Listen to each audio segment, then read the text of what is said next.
اعوذ باللہ من الشیطان الرجیم بسم اللہ الرحمن الرحیم۔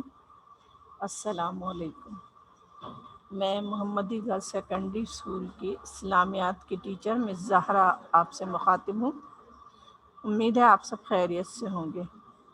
عزیز طالبات، آپ جیسا کہ جانتے ہیں کہ ہم سورہ الممتحنہ 9 کلاس میں ہم پڑھ رہے ہیں۔ اپنے سلیبس کے مطابق سب سے پہلے ہم سورہ الممتحنہ شروع کر چکے ہیں، اور ابتدا میں نے آپ کو پوری سورہ ممتحنہ کا شان نزول بھی پڑھا دیا۔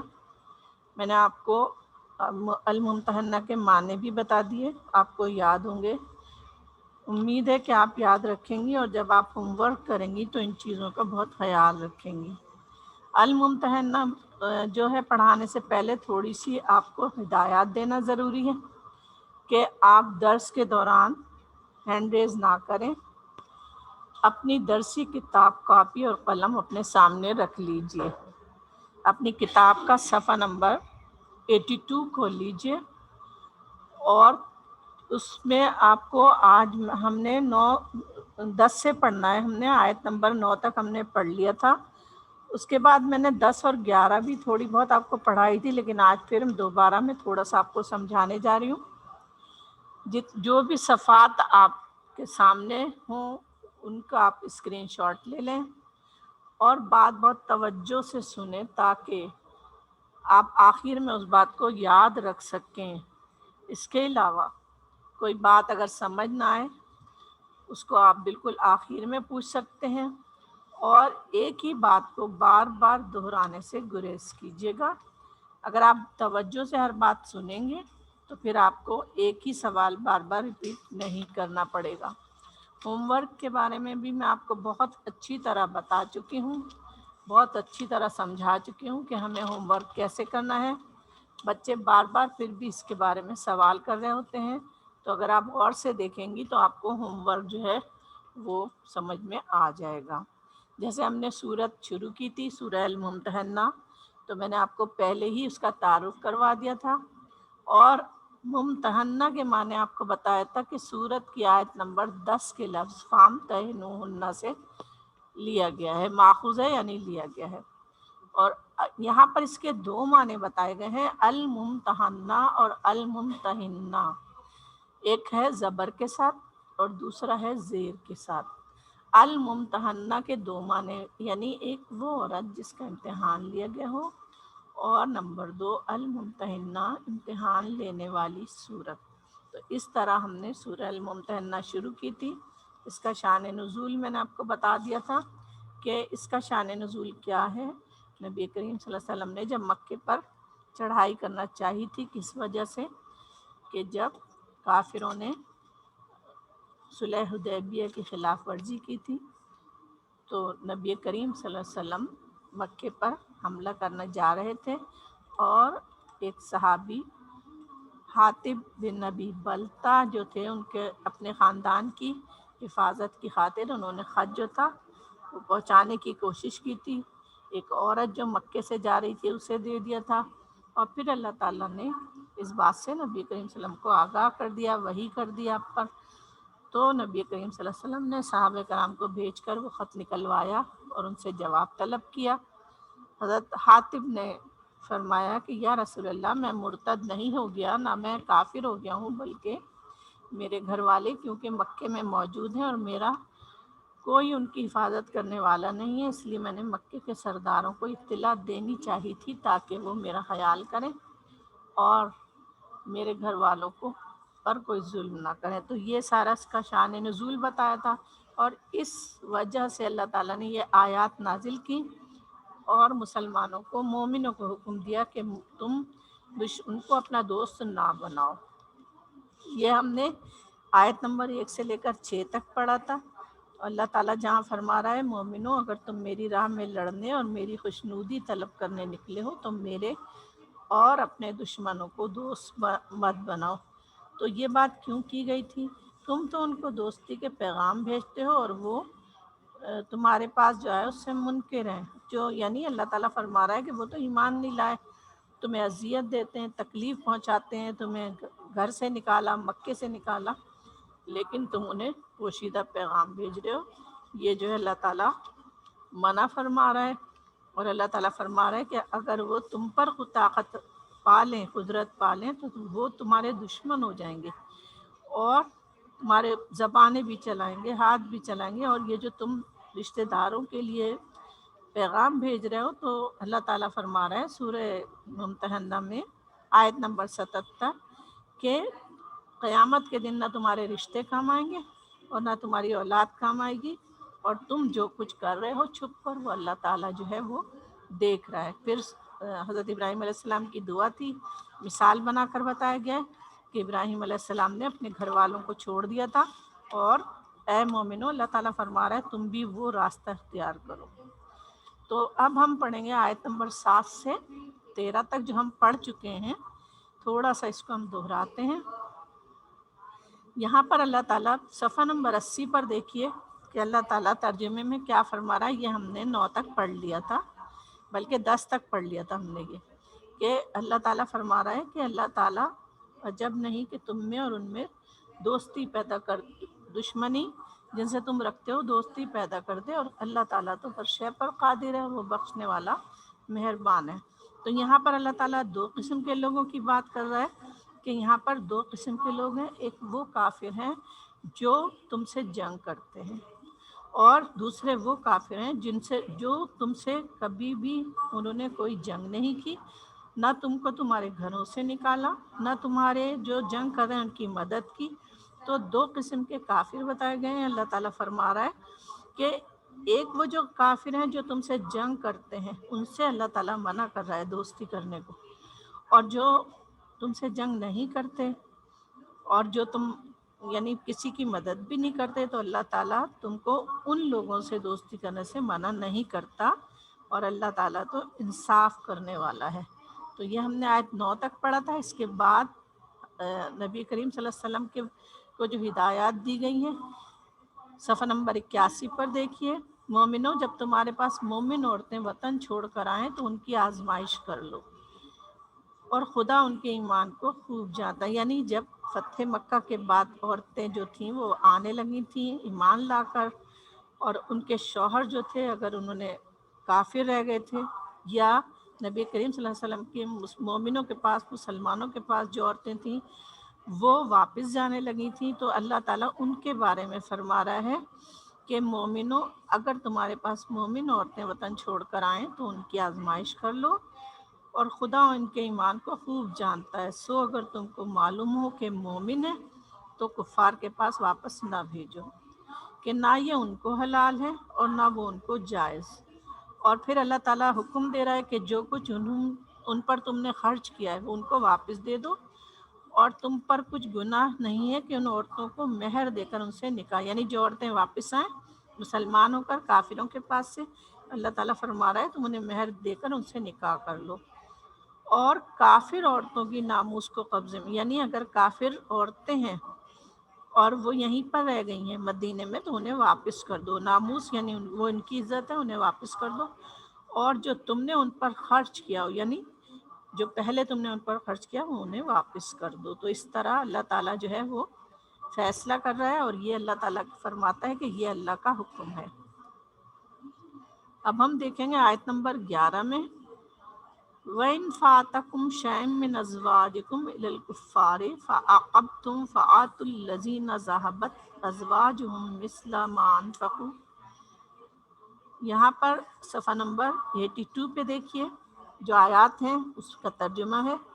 اگر تمہاری عورتوں میں سے کوئی عورت تمہارے ہاتھ سے نکل کر کافروں کے پاس چلی جائے، یعنی کون سی عورت؟ جو ابھی مسلمان نہیں ہوئی ہیں اور وہ یعنی کافر ہی ہیں، ایمان نہیں لائیں، اور وہ وہاں پر کافروں کے پاس واپس چلی گئی ہیں. اللہ تعالیٰ فرمایا ان کا مہر وصول نہ ہوا ہو، پھر تم یعنی جو مہر دے چکے تھے اس کے بعد وہ واپس لینا ہوتا ہے، پھر تم ان سے جنگ کرو اور ان سے تم کو غنیمت ہاتھ لگے، تو جن کی عورتیں چلی گئی ہوں ان کو اس مال میں سے اتنا دے دو جتنا انہوں نے خرچ کیا. یعنی اگر عورتیں کافر چلی گئی ہیں، کافر اسلام نہیں لائی ہیں، اور تم ان کو مہر دے چکے ہو اور تم وہ مہر واپس نہیں کر رہی ہیں، تو پھر اس کے لیے اللہ تعالیٰ فرماتا ہے کہ جنگ بھی ہو سکتی ہے اس کے لیے، اور پھر جو مال غنیمت ہاتھ لگے گا اس میں سے اتنا مال جتنا وہ عورتوں پر خرچ کر چکے ہیں ان لوگوں کو دے دیا جائے گا جن کی وہ بیویاں تھیں۔ یہاں پر 82 پہ یہ ترجمے میں بھی ہے، آپ کی سمجھ میں آ گیا ہوگا، اس کو دیکھیے کہ جن کی عورتیں چلی گئی ہیں ان کو اس مال میں سے اتنا دے دو جتنا انہوں نے خرچ کیا تھا۔ یا ایھا النبی اذا جاءک المؤمنات، اور خدا سے ڈرو جتنا، جیسے کہ یہ آپ اس سے پہلے واتقوا اللہ الذی انتم بہ مؤمنون، اور تم ایمان لائے ہو تو اللہ سے ڈرو۔ پھر یہاں پر اللہ تعالیٰ نبی کریم صلی اللہ علیہ وسلم کو حکم دے رہا ہے، یا ایھا النبی، اے پیغمبر، اذا جاءک المؤمنات، اگر تمہارے پاس مومن عورتیں آئیں یبایعنک، بیعت کرنے کے لیے، یعنی وہ عورتیں جو مسلمان ہو گئی ہیں، مسلمان ہو کر مکے سے واپس مدینے آ رہی ہیں اور پھر وہ چاہتی ہیں وہ تم سے بیعت کریں، تو یہاں پر اللہ تعالیٰ فرما رہا ہے اے پیغمبر، جب تمہارے پاس مومن عورتیں اس بات پر بیعت کرنے کے آئیں، الا ان لا یشرکنا، اللہ پر اللہ یشرکنا، کہ وہ شرک نہیں کریں گی باللہ، اللہ کے ساتھ، شیئا ولا یسرقنا، اور نہ چوری کریں گی، ولا یزنینا، اور نہ بدکاری کریں گی، ولا یقتلنا، اور نہ قتل کریں گی اولادہن، اپنی اولاد کو، ولا یاتینا ببہتان یفترینہ بین ایدیہن وارجلہن، اور نہ اپنے ہاتھ پاؤں میں کوئی بہتان باندھ لائیں گی، یعنی کوئی ایسا کام نہیں کریں گی کہ جن کی وجہ سے ان پر کوئی الزام لگایا جائے۔ یعنی کہ وہ اللہ تعالیٰ فرما رہا ہے پیغمبر، جب تمہارے پاس مومن عورتیں، یعنی اسلام لا کر عورتیں ایمان لے کر آئیں، اب یہ نہیں پتا، اللہ تعالیٰ تو فرما رہا ہے، اللہ تعالیٰ تو جانتا ہے، لیکن تم نہیں جانتے کہ وہ سچے دل سے ایمان لائی ہیں یا نہیں، تو ان سے بیعت لے لو۔ بیعت کس بات پہ لینی ہے؟ کہ نہ تو وہ خدا کے ساتھ شرک کریں گی، نہ چوری کریں گی، نہ بدکاری کریں گی۔ چوری نہیں کریں گی، ہم جانتے ہیں بدکاری مطلب برے کام نہیں کریں گی، اور نہ اپنی اولاد کو قتل کریں گی۔ پرانے پہلے زمانے میں جو بیٹی پیدا ہوتی تھی تو اس کو پیدا ہوتے ہی زندہ دفن کر دیا جاتا تھا، یا لوگ اگر سمجھ رہے ہوتے تھے کہ ہمارے پاس اتنا خرچہ کرنے کو نہیں ہے کہ ہم اپنی اولاد کو صحیح سے کھلا سکیں، تو وہ اپنے بچوں کو دفن کر دیتے تھے، مار دیتے تھے۔ تو یہاں پر اللہ تعالیٰ ہدایت دے رہے ہیں کہ اے پیغمبر، اس بات پر ان سے بیعت لے لو کہ وہ اپنی اولاد کو بھی قتل نہیں کریں گی، یعنی نہ شرک کریں گی، نہ چوری کریں گی، اور نہ اپنی اولاد کو قتل کریں گی۔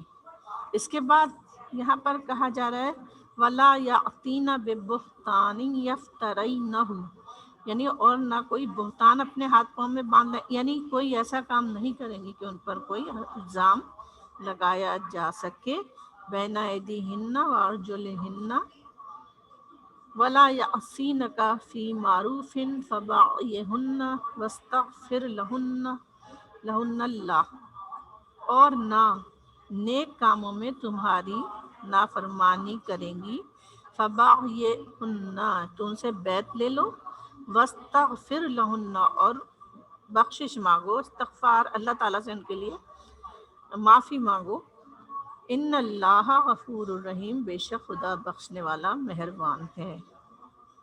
یعنی یہاں پر اللہ تعالیٰ حکم دے رہا ہے، ایک تو ان سے شرک نہیں کریں گی، ان سے بیعت لی جائے گی، پھر اس کے علاوہ دوسرا کام چوری نہیں کریں گی، پھر بدکاری یعنی برے کام کوئی ایسے نہیں کریں گی، پھر اپنے اولاد کو، جو زمانے میں بہت زیادہ عام تھا کہ بیٹی پیدا ہوتے ہی مار دیا جاتا تھا، یا پھر اگر وہ اس ڈر سے کہ ہمارے پاس کھانے کو نہیں اور ہمارے بچے زیادہ ہیں تو وہ بھی اپنے بچوں کو قتل کر دیتے تھے، تو یہ اللہ تعالیٰ نبی کریم صلی اللہ علیہ وسلم کو حکم دے رہا ہے کہ اس بات پر بیعت لے لیں کہ آئندہ وہ ایسے کام نہیں کریں گی، اور نہ پھر کوئی ایسا کام کریں گی برا کہ وہ کوئی ان پر بہتان لگائے اپنے ہاتھ پاؤں میں، ایدیہن ہاتھوں میں، وارجلہن ہاتھ پاؤں میں، کوئی بہتان جو ہے وہ نا ایسا نہیں ان پر لگنے پائے، یا وہ کوئی ایسا کام نہیں کرے کہ ان پہ کوئی بہتان لگائے۔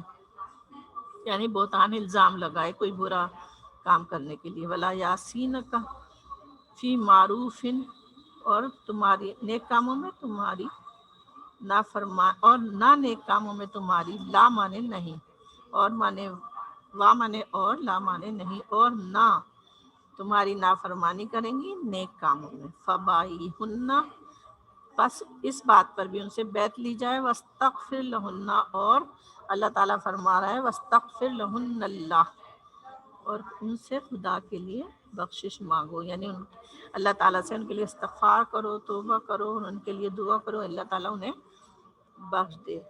ان اللہ غفور الرحیم، بے شک اللہ جو ہے وہ بخشنے والا مہربان ہے. ٹھیک ہے، یہاں تک آپ کی سمجھ میں آ گیا ہوگا. یعنی یہاں پر جو ہے اب سوال جواب میں پھر میں آپ کو دوبارہ سے تھوڑا سا سمجھا دوں گی. اس کے بعد آیت نمبر 13 دیکھیے، آخری آیت ہے جو یا ایھا الذین آمنوا لا تتولوا. یہاں پر اللہ تعالیٰ فرما رہا ہے مومنوں ان لوگوں سے جن پر خدا غصے ہوا ہے، غصے ہوا ہے دوستی نہ کرو. قومن، ایسی قوم سے دوستی نہ کرو. یا ایھا الذین آمنوا، اے ایمان والو، لا تتولوا قومن، ایسی قوم سے دوستی نہ کرو غضب اللہ، جس پر اللہ کا غضب نازل ہوا، جس پر اللہ غصے ہوا. ہم دیکھتے ہیں کہ بہت ساری ایسی قومیں ہیں، بہت سارے ایسے یعنی کہ پیغمبروں کی قومیں تھیں جو انہوں نے اپنے پیغمبروں کی بات اس سے پہلے نہیں مانی، یا پھر وہ لوگ، یہاں پر ان سے مراد یہودی اور کافر اور منافقین تمام لوگ ہیں. تو یہاں پر اللہ تعالیٰ حکم دے رہا ہے مومنوں کو کہ ان لوگوں سے جن پر خدا غصے ہوا، یعنی جن پر غضب نازل ہو اللہ تعالیٰ کا، جن کو اللہ تعالیٰ نے سزا دی ہے، تو اللہ تعالیٰ فرمایا ان سے دوستی نہ کرو. یعنی کافروں سے یا ایسے منافقوں سے جو اللہ تعالیٰ کی بات نہیں مانتے، یہودیوں سے دوستی کرنے سے اللہ تعالیٰ منع کر رہا ہے. جن پر اللہ غصے ہوا ہے ان سے دوستی مت کرو. مومنوں کو حکم دے رہا ہے اللہ تعالیٰ. غضب اللہ علیہم، جن پر اللہ تعالیٰ غصے ہوا ہے ان سے دوستی مت کرو. قد یئسوا من الآخرۃ، ان کو جو ہے وہ کیا ہے، امید نہیں ہے کہ کافروں کو کہ جب مر جائیں گے، مردوں کے جی اٹھنے کی امید، یعنی وہ اس بات پر ایمان نہیں لاتے، وہ اس بات پر یقین نہیں کرتے کہ جب ہم مر جائیں گے تو ہم دوبارہ زندہ کیے جائیں. کون لوگ؟ کافر لوگ. کما یئس الکفار من اصحاب القبور، اسی طرح ان لوگوں کو بھی، یعنی ان لوگوں میں بہت سارے لوگ شامل ہیں. اللہ تعالیٰ فرما رہا ہے جس طرح پچھلی قوموں پر غضب نازل ہوا، غضب سے مطلب اللہ تعالیٰ غصے ہوا اور اللہ تعالیٰ نے انہیں سزا دی. تو اللہ تعالیٰ مومنوں کو حکم دے رہا ہے کہ مومنوں ان لوگوں سے جن پر خدا غصے ہوا ہے دوستی نہ کرو، کیونکہ انہیں جو ہے وہ امید ہی نہیں ہے کہ ہم مرنے کے بعد دوبارہ اٹھیں گے. اور ہم لوگ جس طرح مسلمانوں کو یہ ہمارا ایمان شامل ہے، آخرت پر ایمان شامل ہے کہ جس طرح ہم اللہ تعالیٰ ہمیں مرنے کے بعد دوبارہ زندہ کرے گا اور پھر ہم سے حساب کتاب لے گا اور اس کے بدلے میں ہمیں اس کا جنت یا دوزخ ملے گی. تو یہاں پر اللہ تعالیٰ فرما رہا ہے ان لوگوں کو امید نہیں ہے، کافروں کو، کہ وہ دوبارہ زندہ کیے جائیں گے. مرنے کے بعد دوبارہ زندہ کیے جانے کی انہیں کوئی امید نہیں ہے، اور ان کا ایمان بھی اس بات پر نہیں ہے کہ مرنے کے بعد انہیں دوبارہ زندہ کیا جائے گا. پھر یہاں پر بتایا جا رہا ہے کما یئس الکفار من اصحاب القبور، یعنی نہ انہیں یہ ہے کہ اصحاب القبور جو قبروں میں ہیں وہ دوبارہ اٹھائے جائیں گے. جس طرح یعنی ان کو آخرت کی امید بھی نہیں ہے اور انہیں یہ بھی امید نہیں ہے کہ مردوں کو دوبارہ اٹھایا جائے گا، جب ہم مر جائیں گے تو دوبارہ اٹھائے جائیں گے. اور ہم مسلمانوں کو تو ایمان ہی یہی ہے کہ اللہ تعالیٰ ہمیں مرنے کے بعد دوبارہ زندہ کرے گا، ہمیں قبروں سے دوبارہ اٹھائے گا، پھر ہمارا حساب کتاب لے گا اللہ تعالیٰ. تو ہم مسلمان کا، مومنوں کا یہ ایمان ہے. تو اللہ تعالیٰ فرما رہا ہے کہ ان کا تو یہ ایمان ہی نہیں ہے کہ ان کو آخرت آئے گی، یا آخرت کا عذاب آئے گا، یا آخرت کا حساب کتاب ہوگا، یا اس کے بعد یعنی کہ انسان کو جنت دوزخ ملے گی، یا ان کو اس کا اچھا بدلہ یا برا بدلہ ملے گا. تو ان کو یہ امید ہی نہیں ہے کہ مرنے کے بعد دوبارہ وہ قبروں سے اٹھائے جائیں گے. تو اس طرح ہم نے اس صورت میں دیکھا اللہ تعالیٰ کے کیا کیا احکامات ہیں اور اللہ تعالیٰ کیا کیا حکم دے رہا ہے ان آیات میں. تو سورہ ممتحنہ اب ختم ہو گئی ہے، اور اس کی آیت سے ہم نے پڑھنے کے بعد اب ہم دیکھ لیتے ہیں کہ یہاں پر صفحہ نمبر 83 پر دیکھیے گا کہ الفاظ کے معنی دیے ہوئے ہیں۔ توجہ سے سنیے گا، اور اس کو شروع سے میں آپ کو ہوم ورک سمجھاتی جا رہی ہوں، اور یہ الفاظ معنی آپ کو کہاں کرنے ہیں؟ جہاں آپ نے آیات لکھنی ہے، جس آیت میں وہ لفظ آ رہا ہے اس آیت کے نیچے ترجمے کے بعد یہ لفظ لکھنے ہیں اور ان کے معنی لکھنے ہیں۔ صفحہ نمبر اس سے پہلے آپ کو 79 پر جو آپ کو سوال تھے اور اس سے پہلے آپ کو الفاظ معنی تھے وہ کرنے تھے، اور اب صفحہ نمبر 83 پہ جو الفاظ ہیں وہ آپ کو وہاں لکھنے ہیں جہاں اپنے آیات، تمام آیات آپ کو لکھنی ہیں۔ ہر آیت آپ کو میں بتا چکی ہوں کہ ایک صفحے پر ایک آیت، اس کا ترجمہ، اور اس کے بعد اس میں جو مشکل لفظ آ رہا ہے کتاب کے لحاظ سے 83 پیج کے لحاظ سے وہ لفظ آپ کو لکھ کر اس کا معنی لکھنے ہیں اور وہ معنی یاد کرنے ہیں۔ تو یہاں پر پہلا لفظ ہے آدیتم، آدیتم، تم نے دشمنی مول لی۔ دوسرا لفظ ہے ظاہروا، انہوں نے ایک دوسرے کی مدد کی۔ ٹھیک ہے، یہ ہم آیات میں پڑھ چکے ہیں۔ ہلن یعنی حلال، الکوافر کافر عورتیں، یباینا یعنی وہ بیعت کرتی ہیں۔ یہ سارے الفاظ جو ہیں آپ کی آیات میں شامل ہیں اور ان کے معنی الگ الگ دیے گئے ہیں، تو الگ الگ معنی جو ہیں وہ آپ کو آیت کے نیچے لکھ کر یاد کرنا ہے۔ اس کے بعد ان تبرؤ یعنی تم نیکی یا بھلائی کرو، اس کے معنی کیا؟ ان تبرؤ کہ تم نیکی یا بھلائی کرو۔ فامتحنوہن، فامتحنوہن پھر تم ان کی آزمائش کر لو، جیسے ہم نے آیت نمبر 10 کے لفظ فامتحنوہن سے لیا تھا کہ اس کے دو معنی آپ کو بتائے گئے تھے کہ یہ سورت جو ہے وہ یعنی کہ ایک معنی، اس کے دو معنی لیے گئے ہیں، اس میں سے ایک معنی یہی ہے کہ وہ سورت امتحان لینے والی جو ہے۔ تو فامتحنوہن کا مطلب ہے آزمائش کرنا یا امتحان لینا۔ یہاں پر اس کے معنی ہیں پھر تم ان کی آزمائش کر لو۔ اس کے بعد لفظ اسم یعنی عزت و ناموس۔ پھر ہے فعاقبتم، پھر تمہاری نوبت آئے۔ ٹھیک ہے، مطلب تمہاری باری آئے، تمہارا وقت آئے۔ قد یئسوا، وہ مایوس ہو گئے، مایوس ہو گئے۔ یہ میں نے آپ کو آخری اس میں پڑھا ہے، آخری آیت جو ہے 13ویں آیت میں کہ غضب اللہ علیہم قد یئسوا من الآخرہ، اللہ تعالیٰ فرما رہا ہے کہ وہ جن پر اللہ کا غضب ہوا ہے تو وہ لوگ ان سے دوستی مت کرو، اور وہ کیونکہ وہ مایوس ہے۔ کس بات سے مایوس ہے؟ کہ آخرت کے آنے کی انہیں امید نہیں ہے، اور پھر انہیں یہ امید بھی نہیں ہے، ان کا یہ ایمان بھی نہیں ہے کہ وہ دوبارہ مرنے کے بعد زندہ کیے جائیں گے۔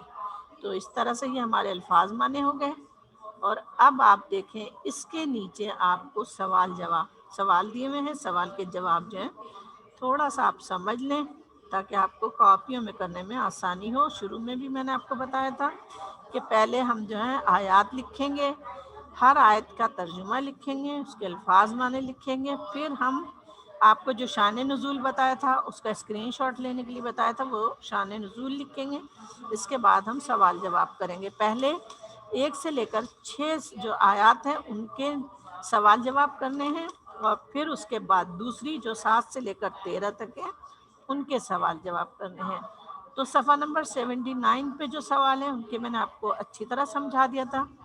1 سے 6 تک آیات کے سوال جو ہے وہ 79 پر ہیں، میں نے آپ کو اچھی طرح سمجھایا تھا اس سے پہلے۔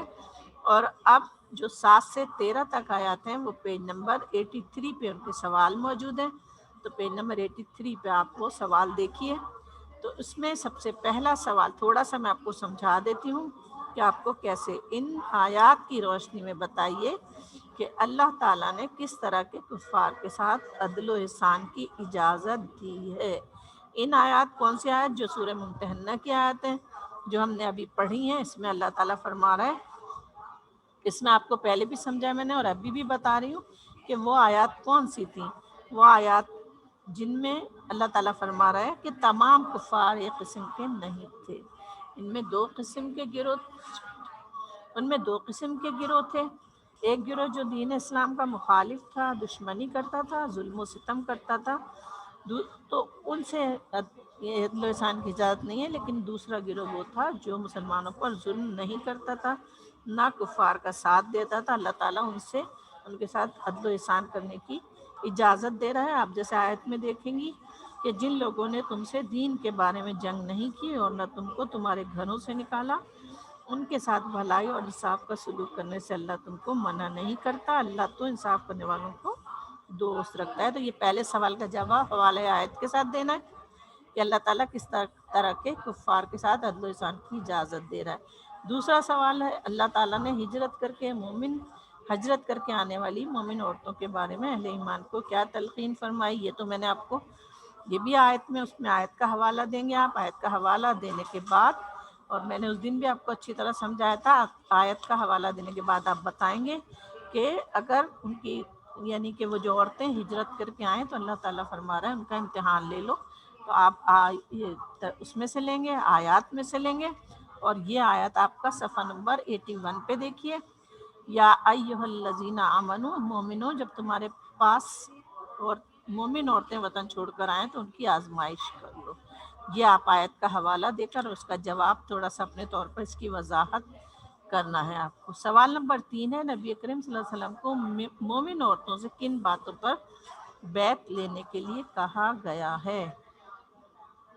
تو ہم یہ دیکھ رہے ہیں صفحہ نمبر 82 پہ، آپ دیکھیے آیت نمبر 12 ہے، یا ایھا النبی اذا جاءک المؤمنات، کہ اے پیغمبر جب تمہارے پاس مومن عورتیں اس بات پر بیعت کرنے کے لیے آئیں، کون سی باتیں ہوں؟ یہ آپ آیت کا حوالہ دے کر جواب لکھیں گے کہ شرک نہ کریں، چوری نہ کریں، بدکاری نہ کریں گی، اپنے اولاد کو قتل نہیں کریں گی، اور اپنے ہاتھ پاؤں میں کوئی بہتان باندھ کر نہیں لائیں گی۔ تو اللہ تعالیٰ فرما رہا ہے کہ نیک کاموں میں تمہاری نافرمانی نہیں کریں گی تو ان سے بیعت لے لو اور ان کے لیے خدا سے بخشش مانگو، بے شک خدا بخشنے والا مہربان ہے۔ تو یہ آیت کا حوالہ دے کر آیت نمبر 13 وہ جو ہے 12 ہے، 12 پہ آپ یہ دیں گے کہ نبی کریم صلی اللہ علیہ وسلم کو مومن عورتوں سے کن باتوں پر بیعت لینے کے لیے کہا گیا اور کن باتوں مومن عورتوں اہل ایمان کو کیا تلقین فرمائی ہے۔ وہ ساری باتیں یہاں پر آپ کو جواب موجود ہے، اور آپ اس کو لیکچر کو اگر غور سے سنائیں تو اس میں آپ مختصر کر کے بھی بتا سکتی ہیں کہ نبی کریم صلی اللہ علیہ وسلم کو مومن عورتوں سے کن باتوں پر بیعت لینے کے لیے کہا گیا۔ پہلے آپ آیت کا حوالہ دیں گی اور اس کے بعد آپ دیں گی کہ اصل باتیں کون سی ہیں۔ وہ چوری نہیں، سب سے پہلے وہ اللہ کے ساتھ کسی قسم کا شرک نہیں کریں گی، نمبر 2 وہ چوری نہیں کریں گی، نمبر 3 وہ بدکاری نہیں کریں گی، نمبر 4 وہ اپنی اولاد کا قتل نہیں کریں گی، کیونکہ اس زمانے میں بیٹی کو پیدا ہوتے زندہ دفن کر دیا جاتا تھا، یا غربت کی وجہ سے لوگ اپنی اولاد کو مار ڈالتے تھے۔ پھر اس کے بعد ہے کسی کے اوپر اپنے پر کوئی ایسا کام نہیں کریں گی جو ان کے اوپر کوئی بہتان لگے۔ اب یہ جو ہے ہمارا سبق ختم ہو رہا ہے، اور